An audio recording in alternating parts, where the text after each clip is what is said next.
She was just a janitor's daughter. Until one question she asked in a server room exposed a billionaire CEO and shook an entire tech empire to its core. The hum of the servers was like a heartbeat, low and constant, pulsing beneath the cold fluorescent lights. The air in the corridor felt different here, colder, drier. Everything smelled faintly of metal and static. No one was supposed to be inside this part of the building after hours, especially not an 8-year-old girl in a faded blue dress and scuffed sneakers. But Mia Collins had always been curious, and curiosity had a way of pulling her into places where doors were slightly ajar and grown-ups never looked. It wasn't the first time she'd come to Neural Dadex after school to wait for her mom. Selena cleaned the evening shift, offices, meeting rooms, restrooms, and Mia usually sat in the marble-floored lobby with a book in her lap, invisible to the people in suits who strode past without ever looking down. The receptionist didn't mind her. Mia was quiet, polite, and never wandered. Except today. Today, the usual bench near the vending machine felt boring.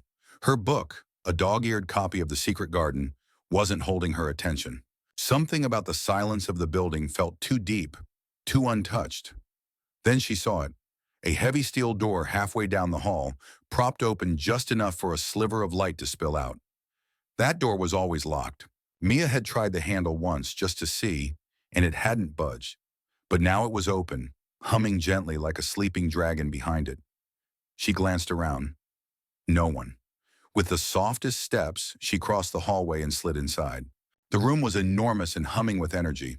Floor-to-ceiling towers of blinking servers stretched into rows like metal trees. A faint blue glow painted the floor. One large screen hung from the center wall, displaying moving lines, data points, and a dashboard labeled Algo Active. It looked like something from a sci-fi movie, only very, very real. Mia stepped closer, eyes wide. She didn't touch anything. She just read. On the left side of the screen was a chart labeled Support Allocation Index. The graph curved downward in sudden steep dips. Beside each dip, little groups of names disappeared. Mia tilted her head. She wasn't a genius, but she was sharp. And this wasn't right. The names weren't random. There were patterns, regions, income brackets, family size. All these people were being removed from something. Their names faded to gray. She leaned in, squinting at the text on the screen. Optimization protocol engaged. Low productivity profiles removed. Non-contributing records discarded. She frowned. Then she asked it out loud, as naturally as if she were asking why the sky was blue. Why is the algorithm lying? Her voice was soft, but it echoed oddly in the room, as though the system itself was listening. Behind her, the air shifted. Footsteps. Heavy. Deliberate. She turned just in time to see a tall man in a navy suit standing in the doorway. His presence filled the room like a sudden wind. He had striking brown eyes, sharp features, and a clean-cut look that screamed authority. Power. CEO. He wasn't just any man. Mia recognized him from the company's glossy brochures scattered around the lobby. Grayson Hart, the founder, the architect of Neural Dadex, the man who built the algorithm. His eyes locked with hers. "What are you doing here?" His voice was low, controlled, not angry. Yet. Mia didn't flinch. She stepped slightly back, her hands behind her back, but she met his gaze. "I was waiting for my mom," she said quietly. And the door was open. He stepped closer, noticing what was on the screen. The algorithm still pulsed, data streaming, names disappearing. His jaw tightened. "You shouldn't be here," he said again, more to himself than to her. But then she spoke before he could say more. "Is this why my friend's mom didn't get her benefits last week?" she asked. "She said the government cut them off, but she works harder than anyone I know." Grayson froze. Mia kept going. "There are people disappearing on this screen. They're still real. They still need help, but the computer says they're not worth it." And then she asked again, this time slower and louder. "Why is the algorithm lying?" Grayson didn't answer. For the first time in a long, long time, he had no words. Because the question, spoken by a little girl in a blue dress, was one he had buried under layers of logic, code, and performance reports. It wasn't a technical question. It wasn't about code efficiency or risk assessment. It was a moral question, and he didn't like the answer. The hallway outside the server room felt colder than it had minutes before. Grayson Hart stood frozen in the doorway, his mind racing, heart pounding in a way it hadn't in years. Not from anger, but from something worse. Realization. The girl's voice still echoed in his ears. Why is the algorithm lying? Simple. Clear. Devastating. He looked at her again. This tiny stranger who didn't flinch under pressure, who stood with her chin raised and her eyes bright with innocence and quiet fury. Most adults in his boardroom wouldn't dare challenge him like that. And yet here she was, small and serious, hands behind her back like she had walked into something sacred and had every right to question it. "What's your name?" he asked more gently than he intended. "Mia," she said, her voice steady. "Mia Collins." His eyes narrowed just slightly. "Collins, you're Selena's daughter." She nodded. He took a deep breath, then glanced at the console. The screen still showed the same data stream. The algorithm was mid-cycle, processing datasets in real time, adjusting what it called resource allocation efficiency. To the world, it was a breakthrough. In reality, it had become something else entirely, something colder, faster, and dangerously detached from the human stories it once aimed to serve. Grayson turned back to Mia. "You shouldn't be in here," he said again, this time with the calmness of a man regaining control. "This room is restricted." "I didn't mean to break the rules," Mia replied, "but if the algorithm is wrong, if it's removing people that still need help, isn't that worse?" Grayson felt that question like a needle. Worse indeed. He didn't answer. Instead, he took out his phone and tapped a few commands. The screen in front of them paused. The cascading data froze mid-scroll. Mia stepped closer. "Did you stop it?" she asked. "For now," he replied. But what he didn't say was that the damage might have already been done. He had authorized this cycle of the algorithm 2 months ago. After a brutal quarterly report and increasing pressure from board investors to optimize operations, he had approved version 6.4 of their AI-based distribution model, a leaner, more selective code that used indirect behavioral data to determine who was statistically likely to waste resources. The intention had been efficiency. The result had been silent exclusion. "I thought it was helping people," Mia said quietly. Grayson looked at her again, and for the first time, saw not just a child, but a mirror. A mirror of his own daughter now gone, taken by an illness no amount of money or algorithms could fix. If she were here, would she have asked the same thing? He cleared his throat. "Come with me," he said. Mia blinked, unsure. "I'll walk you to your mom," he added. She hesitated, then nodded. They walked in silence down the long hallway, past glass conference rooms and dark offices. The company, like most tech campuses after hours, had emptied out, leaving only cleaning crews, a skeleton security staff, and the low, ever-present hum of climate control. As they neared the custodial wing, they heard the faint sound of a mop bucket being rolled across tile. Selena Collins appeared at the end of the hall, her head down, headphones in, scrubbing a stain off the floor. "Mama!" Mia called out. Selena turned, surprised to see her daughter with none other than him. She quickly stood up straight, her eyes shifting from Mia to the CEO with unease. "Mr. Hart," she said, her voice composed but cautious. Grayson offered a small nod. "Ms. Collins, your daughter found her way into one of our restricted areas." Selena's face paled. I'm so sorry, sir. I'll speak to her immediately." "She didn't damage anything," he interrupted, "but she did raise an important question." Selena blinked. "Excuse me?" Grayson looked down at Mia, then back at Selena. "She asked me why the algorithm was lying." Selena's expression shifted instantly. Part shock, part fear, part something deeper. Understanding. "She saw the dashboard?" she asked, her voice dropping. Grayson nodded once. Selena looked at her daughter, then back at him. "I've seen it too," she said quietly. "The people they cut. My sister was one of them. She's disabled. Got dropped from assistance last month for non-activity." "I didn't know," he said, and he meant it. "No one brought it to me. Because they were afraid to," she said bluntly. There was no venom in her tone, just truth. That kind of truth he couldn't argue with. Silence settled between them like dust in an empty room. Then Mia spoke again, softly. "You can still fix it." Grayson looked down at her, startled. "What?" You stopped the algorithm. You said for now, that means you can change it before it hurts more people. Her words struck him harder than he expected. I'll look into it, he said. No, Mia replied. You should tell everyone, not just fix it quietly. People deserve to know what happened. Selena's eyes widened slightly, and for a moment, Grayson felt utterly outmaneuvered by a child. Not because she was clever, but because she was right. He gave a small, almost reluctant smile. I'll think about it, he said. You're the boss, Mia said with a shrug. Thinking isn't enough. Selena placed a hand on Mia's shoulder. Enough for tonight, she said gently. Grayson gave a small bow of his head and turned to leave. But something about Mia's voice, clear, calm, unshakable, stayed with him long after he disappeared down the corridor.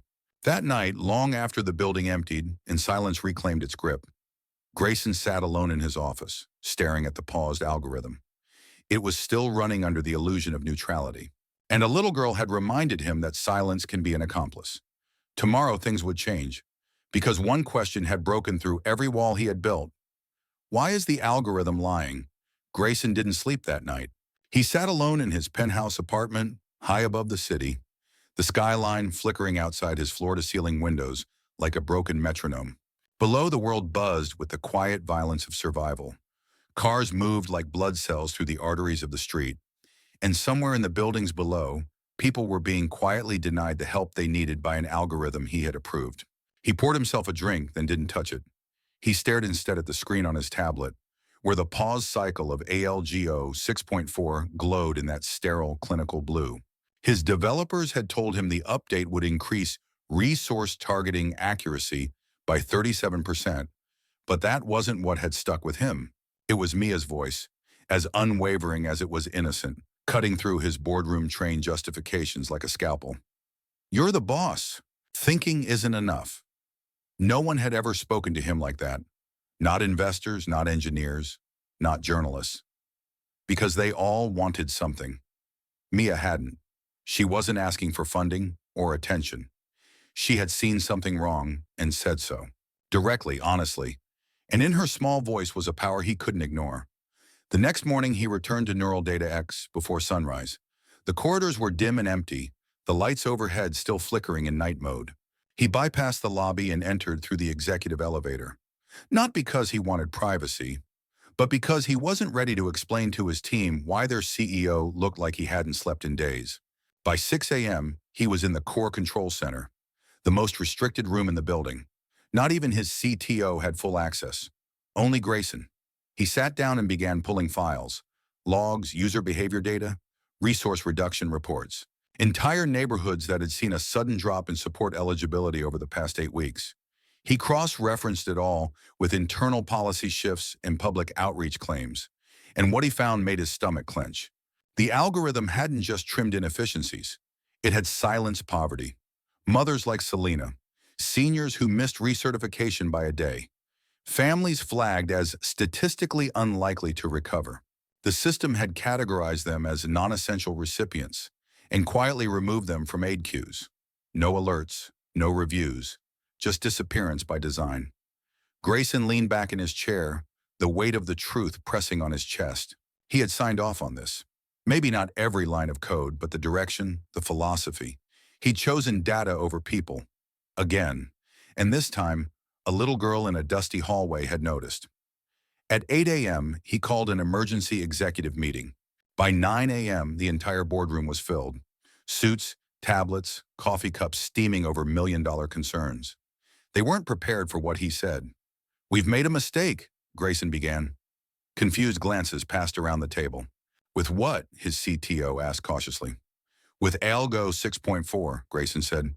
It's been suppressing aid eligibility without human oversight. We remove people based on metrics, not need. One of the senior analysts raised an eyebrow. We've improved efficiency by over a third. At what cost? Grayson asked, his voice quiet but firm. We are helping fewer people, faster. That's how optimization works, someone muttered. Grayson stood up. Number. That's how evasion works. The room fell silent. Then the head of PR leaned forward. Do you want to spin this or scrap it? Grayson looked at her, eyes cold. I want to own it. Several jaws dropped. You mean Go public? I mean a press conference today. We disclose everything. Grayson, the CFO said slowly, you do realize what you're saying? This could tank our market value. Government contracts, shareholder trust. I know exactly what it means, he interrupted. I also know a child saw through our system in 5 minutes. If that doesn't shake you, then nothing will. No one spoke, because he wasn't just angry, he was convicted. And when Grayson Hart believed in something, there was no stopping him. By noon, the press release had been drafted. Legal teams begged him to soften the wording. He refused. By 2 p.m., the major networks had been alerted. By 4 p.m., he stood in front of a wall of cameras, his face pale but resolute, and he said the words no CEO ever wants to say, "We failed." He didn't blame the algorithm. He didn't hide behind unexpected results or technical oversights. He told the truth. We designed a system meant to help, but in trying to make it smarter, we made it colder. We allowed numbers to replace faces, statistics to replace stories. We forgot that data doesn't feed children or warm homes. People do. Behind the cameras, his staff stood in the stunned silence. Some looked moved. Some looked horrified. He continued. A little girl asked me a question yesterday. Why is the algorithm lying? And the truth is, it wasn't lying. We were. To ourselves. To the public. To the people who needed us most. He paused. And that ends today. The room exploded with questions. Microphones pushed forward. But Grayson was already stepping away. His decision made. Later that evening, he stood alone in his office again, watching the sun bleed into the skyline. He didn't know if he'd lose everything. Maybe he would. But for the first time in years, he didn't feel hollow, because now he had a mission, not just to build systems, but to fix the ones that hurt people. And it had all started with one girl. One sentence. One moment of inconvenient, world-altering truth. Why is the algorithm lying? It wasn't anymore. Because someone had finally listened. The media storm hit faster than anyone at Neural Datix could have predicted. Within hours of Grayson's public confession, every major news outlet was running the story on repeat. CEO admits to algorithmic failure. Grayson Hart, the first billionaire to apologize. Algo 6.4, the code that canceled lives. The headlines varied in tone, some skeptical, some shocked, some uncomfortably gleeful. But they all had one thing in common: people were paying attention. For Selena Collins, it was like watching two worlds collide. One minute she was mopping the floor of a boardroom, the next she was being contacted by journalists wanting a quote, lawyers offering her representation, and nonprofits asking her to speak at events. Her face, once invisible to the corporate elite, was now being passed around in headlines and email threads. And all because of her daughter. Mia, for her part, didn't fully understand the tidal wave her question had caused. She was 8. She still liked stickers and peanut butter sandwiches. But she also understood justice in the clear, simple way children often do. She had seen something wrong, said something about it, and watched the grown-ups scramble in her wake. When she saw Grayson's press conference on the living room television, she turned to her mom and said, "He did the right thing, even if it was hard." Selena nodded, a strange mix of pride and anxiety tugging at her chest. "Yeah," she said, "he did." But her phone wouldn't stop ringing. Eventually, she answered a call from a blocked number. The voice on the other end was low, polite, and unmistakably familiar. "Ms. Collins, it's Grayson Hart." Selena's breath caught. "Mr. Hart, I saw the press conference." He hesitated. "I owe you and Mia more than words, but I wanted to start with that. Thank you. You were right to speak. She was right to ask." Selena didn't know what to say. She wasn't used to power apologizing. "I'm not calling to offer you money," he added quickly. "I know how that sounds. I'm calling to ask if you'd be willing to come back. Not as staff. As a consultant." Selena blinked. "Consultant? We're rebuilding the ethics protocols from the ground up. This time with actual humans in the room. Real people. I want you at that table. You know what it looks like from the bottom. We need that." She was silent for a long moment. "I cleaned your floors 2 weeks ago." "I remember," he said quietly, "and you deserve better." It wasn't flattery, it was truth. And Selena, though still wary, recognized the difference. "Will Mia be okay if I do this?" she asked, almost to herself. Grayson's voice softened. I'll make sure she's safe, supported, and out of every headline. She deserves to be a kid. Selena sighed. Then I'll think about it. She did more than think. She stayed up that night, pacing the small apartment, watching her daughter sleep. She knew this opportunity wasn't simple. It would expose her. It would challenge her. But maybe, just maybe, it would help protect other mothers, other children. By morning, she had made her decision. When she walked into Neural DatX again, it wasn't through the service entrance. She wore a clean blazer, slacks, and the same steel determination that had carried her through every minimum wage job she'd worked for the last decade. Grayson met her at the front. No fanfare, no cameras, just a nod of mutual respect. Inside the new Ethics Task Force room, everything was different. Gone were the walls of screens and predictive graphs. In their place, handwritten notes, whiteboards with human-first policy drafts, and a large round table. No hierarchy, no podium. The other members of the task force included a former social worker, a data ethics professor, a young programmer who had left the company in protest 2 weeks prior, and now Selena. She took a seat without hesitation. And while she was still wrapping her mind around being there, across the city, Mia was at school. Her teacher had asked her to write about someone she admired. She wrote, "I admire people who do the right thing even when they're scared. My mom is one of them, and maybe Mr. Grayson too, but I think he's still learning." When she got home that evening, her mother knelt beside her and asked how her day was. "I wrote about you," Mia said, proudly holding up her paper. Selena smiled and pulled her daughter into a hug. "Good," she whispered, "because I wrote about you too." In the days that followed, the story began to shift. It wasn't just about failure anymore. It became a story of response, of people in power deciding to listen, of regular people refusing to be quiet. The question had already been asked. Now it was time for the answers.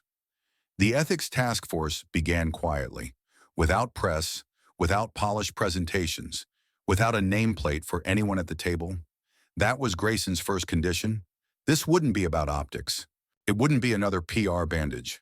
If they were going to rebuild the system that had failed so many, they had to do it without pretending they knew everything. Selena's first meeting was held in a small conference room on the second floor, away from the gleaming towers and executive offices. It had no view, no art, and no tech beyond a whiteboard and a battered conference phone. But it had something she hadn't felt in years. Attention. Real attention. People actually listened to her. They didn't cut her off. They didn't speak over her. They wrote down what she said. The first session began with stories, not numbers, not data. Each person around the table was asked to share one lived experience that showed how the old system had failed. A young developer named Isaac spoke first, his hands shaking slightly as he described the moment he realized his code, his lines, his logic, had removed hundreds of elderly immigrants from rent subsidy programs simply because they didn't own smartphones. The social worker beside him, Alicia, described watching single mothers sob in her office after receiving denial letters filled with AI-generated language they couldn't understand. The algorithm doesn't know what it means to carry a baby in one arm and eviction papers in the other, she said. When it was Selena's turn, she hesitated. Then she told them about her sister, about how one missed medical appointment and a change of address had caused the system to label her invisible, about how her sister's insulin request was rejected, and no one called to check why she hadn't reapplied. "She's not lazy," Selena said quietly. "She was in the hospital, alone." There was no clapping, no awkward silence, just nods, recognition. And then after a moment, Isaac asked if she would be willing to walk them through what a better system might look like. Not in theory, but in practice. "Start with one person," she said, "and build from there. Ask real questions. Don't try to make it perfect, just make it human." Grayson sat in the back corner, saying little. He watched, listened, wrote in a notebook. Gone was the man who led with power. This version of him led with presence. Later that day, after most of the group had left, Selena stayed behind to gather her things. Grayson approached slowly, his voice softer than usual. "You were incredible in there." "I wasn't trying to be," she replied. "That's why it mattered." They stood for a moment in silence. Not uncomfortable, thoughtful. "I need to ask you something," he continued. Selena glanced at him, curious. What would it take, he asked, for this company to earn back the trust of people like you? People we ignored? She didn't answer right away. Instead, she sat down again, folded her hands, and looked him straight in the eye. Stop pretending they're data points. Give them names. Give them someone to call. Stop hiding behind AI. Put a human voice on the other end of the line. Even if it's one person, someone who can say, I see you. That's where it starts. Grayson nodded slowly. That's a lot harder than just reprogramming the algorithm. I know, she said, but it's the only thing that'll matter. That night, Selena returned home exhausted but lifted. She'd spoken the truth in a room where the truth usually drowned. She didn't know what came next, but she knew this. She wasn't invisible anymore. Mia was waiting at the door, arms full of construction paper and markers. Can I make something for your new office? She asked, bouncing on her toes. I don't have an office yet, Selena laughed, taking off her coat. Well, Mia said proudly, you will. And when you do, this goes on the wall. She held up a drawing. 3 stick figures. One tall, one medium, one small, standing under a big sign that read, Listen first. Above them, a speech bubble. I see you. Selena stared at it, throat tight. That's perfect, she whispered. Exactly perfect. Across town in the empty executive suite of Neural Data X, Grayson Hart stared out at the city below. For the first time in his career, he wasn't measuring success by shares or headlines. He was measuring it by something far harder to quantify. Dignity. And a janitor's daughter had taught him how to start finding it again. He opened his notebook, flipped to a clean page, and wrote, Step 1, make it human. The next phase came quickly, not because Grayson rushed it, but because public pressure made delay impossible. The world had seen Neural Data X's failure. Now everyone was watching to see whether they could do something more rare than invention. Reform. Selena was at the center of it, though she never sought that position. Her role on the ethics task force grew, not because of strategy or charisma, but because she spoke plainly. She wasn't interested in buzzwords. She wanted people helped. Simple, real, tangible. As the days turned into weeks, she found herself in rooms she never imagined being invited into. Regulatory briefings, investor calls, cross-agency panels on AI ethics. Every time she entered, she felt the weight of a lifetime of being underestimated pressing on her spine, but she stood tall anyway. She no longer entered as the janitor. She entered as someone who had lived what others had only studied. But the spotlight was a double-edged sword. Some praised her. Others questioned her right to be there. Headlines alternated between calling her the conscience of Neural Data X and accusing the company of tokenism. She tried not to let it get to her. Still, the real work wasn't happening on TV or in press releases. It was happening in the office where she met every morning with a team of data scientists and program managers to do the hardest thing of all: reimagine an algorithm with a soul. One Monday morning, Selena walked into a glass-walled meeting room and found Isaac, the young coder, staring at a prototype dashboard on his screen. His shoulders were tense, his eyes tired. He looked up when she entered. I can't make it ethical, he said, voice flat. She tilted her head. What do you mean? No matter how I rewrite the logic trees, the AI ends up leaning into patterns. It favors people who look like me, who live in zip codes like mine. Even when I try to force diversity weighting or context sensitivity, the system learns how to get around it. It optimizes for efficiency. That's what it was designed to do. Selena stepped beside him and studied the screen. On it, a simulated data set had ranked profiles by deservedness score. The top names were clean, middle income, mostly white. The bottom, disproportionately poor, disabled, or foreign-born. You're trying to teach it empathy, she said quietly. But empathy isn't code. He exhaled, defeated. So what do we do? She looked at him. We stop asking it to decide. We make it suggest and let a human decide. Isaac frowned. That's less efficient. But more fair, she said. Isn't that the point? He hesitated. That's not how Silicon Valley works. Then maybe Silicon Valley needs to work differently. That afternoon, she pitched her idea in front of the full internal governance committee, a hybrid model. The algorithm would flag cases for review, But final decisions would be made by trained staff, guided by a new set of human-centric standards. No more silent denials, no more automated erasure. It wasn't sleek, it wasn't cheap, but it was humane. Grayson backed it immediately. The board hesitated. Investors balked. But the damage to the company's reputation had already reached its limit. At this point, radical accountability was their only path forward. That week, Neural DataX announced the launch of the Human Review Initiative, a first-of-its-kind system that blended artificial intelligence with real-world judgment, emphasizing transparency, appeal processes, and the primacy of human context. The backlash came immediately. Too slow, too expensive, too idealistic. Selena read the comments. She didn't care. Because while critics complained online, she sat across the table from the first pilot program recipient, a young mother named Karina, whose benefits had been cut 6 months earlier due to non-engagement. She'd missed a digital check-in while in a women's shelter fleeing domestic violence. The algorithm had removed her. The new review team reinstated her. Tears streamed down Karina's face as she held her child in one arm and the reinstatement letter in the other. "I thought I didn't matter," she whispered. Selena took her hand. "You do. You always did." That night when Selena came home, she found Mia curled up on the couch watching an animated movie. Popcorn half eaten, a drawing pad in her lap. "Did you save someone today?" Mia asked sleepily. "Not save," Selena said, sitting down beside her. "Just listened. Sometimes that's enough." Mia nodded and handed her a new drawing, a group of people in a circle holding hands.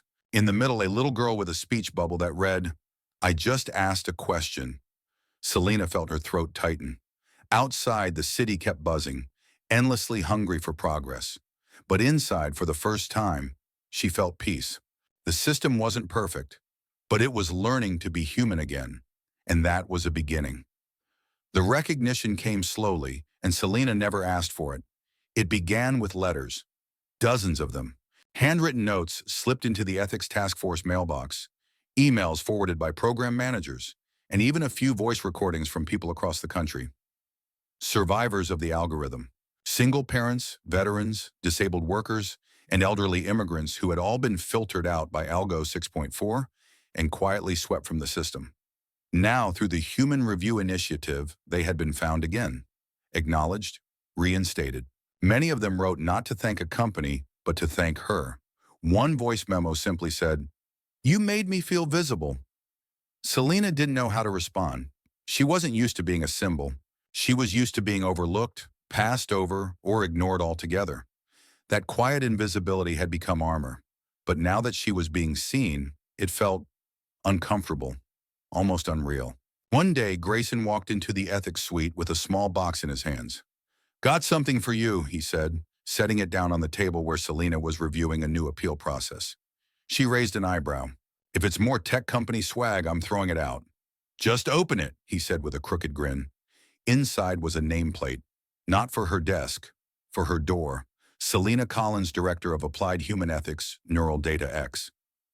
She stared at it, not because she didn't understand it, but because she finally did. It was official, permanent. No more consultant, no more temporary voice in the room.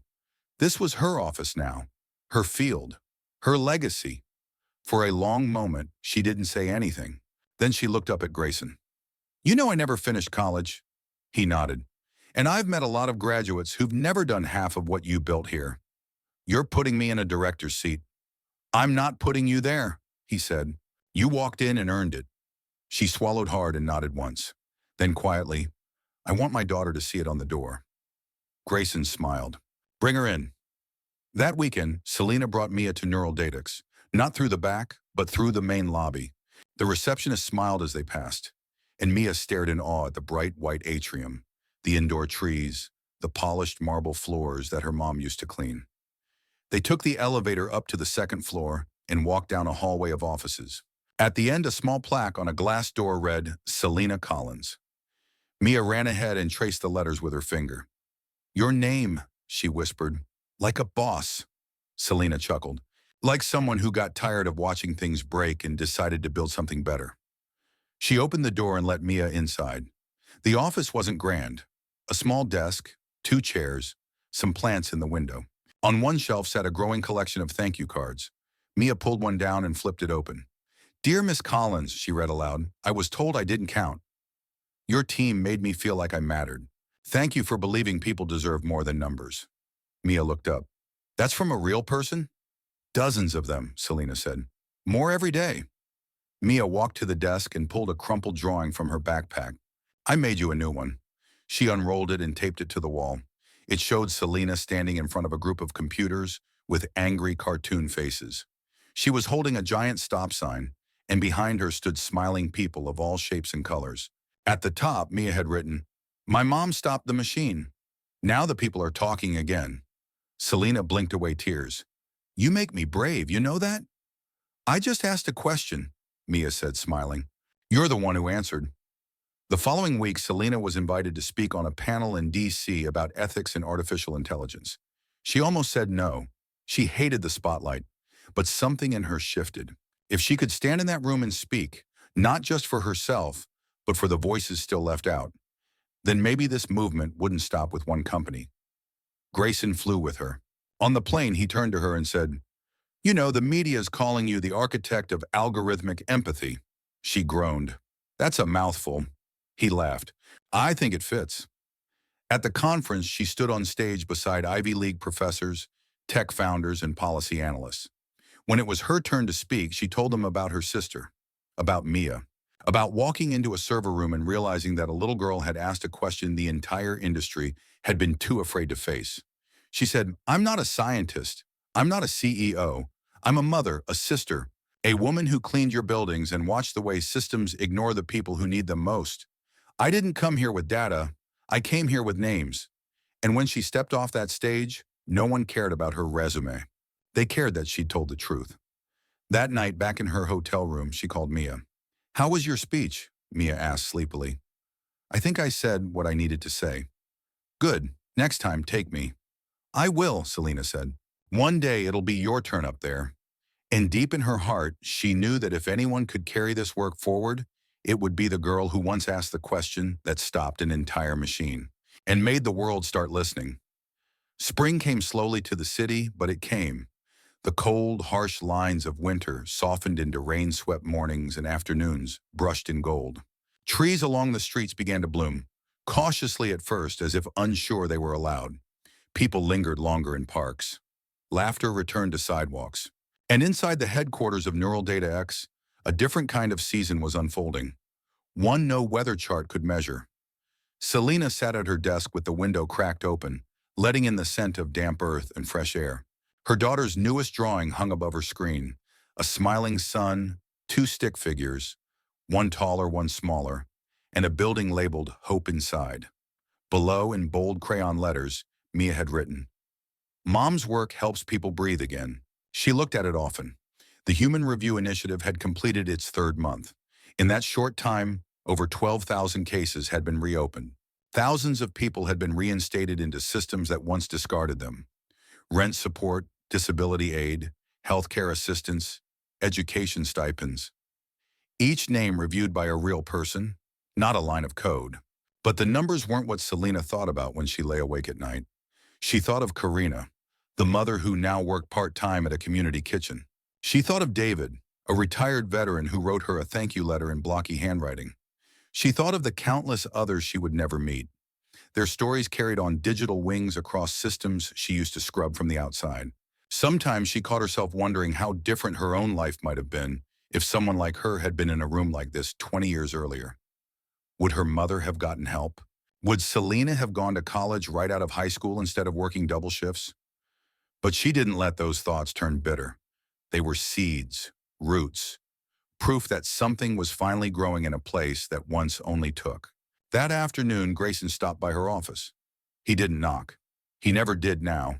He just appeared in the doorway with coffee in one hand and something unreadable in his expression. "Got a minute?" "Only if that cup is for me." He handed it over and sat across from her, tapping his fingers on the edge of her desk. "I've been thinking," he said. "That always sounds dangerous coming from you." He smiled faintly, then pulled a tablet from his jacket. "There's something I want to show you." He tapped the screen, and a live prototype appeared. A new portal. different from the old ones. Clean interface, accessible fonts, multilingual prompts. At the top, in bold letters, ask the algorithm anything. Selena raised an eyebrow.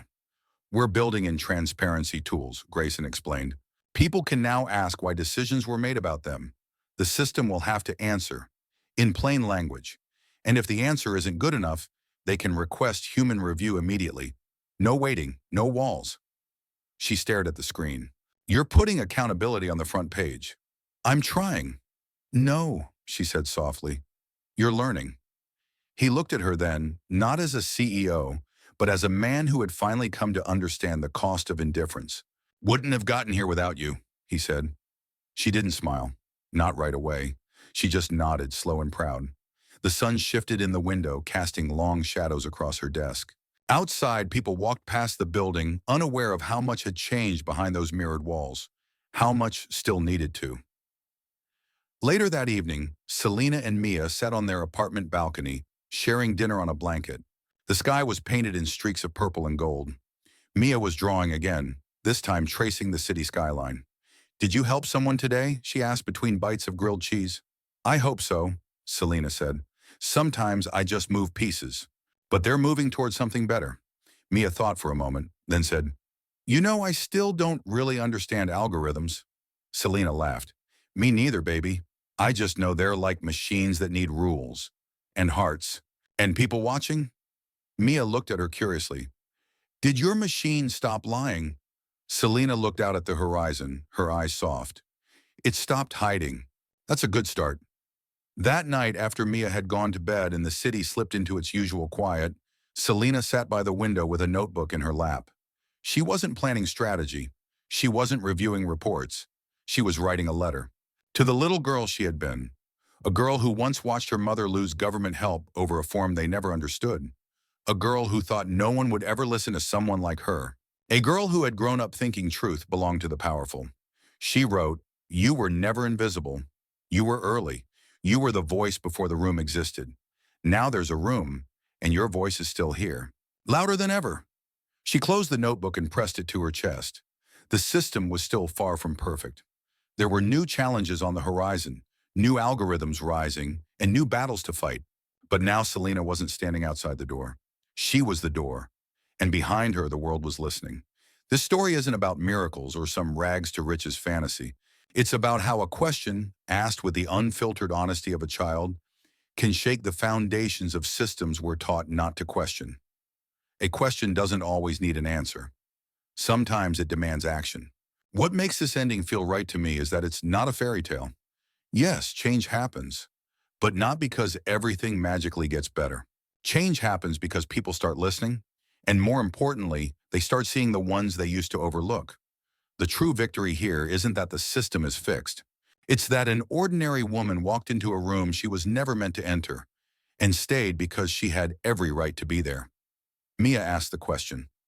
Selena found her voice. And the billionaire CEO finally realized that real power isn't control over data. It's the courage to stay human among the numbers. The ending is intentionally open because stories like this don't end. They hand the baton to the next person brave enough to ask, why is it this way?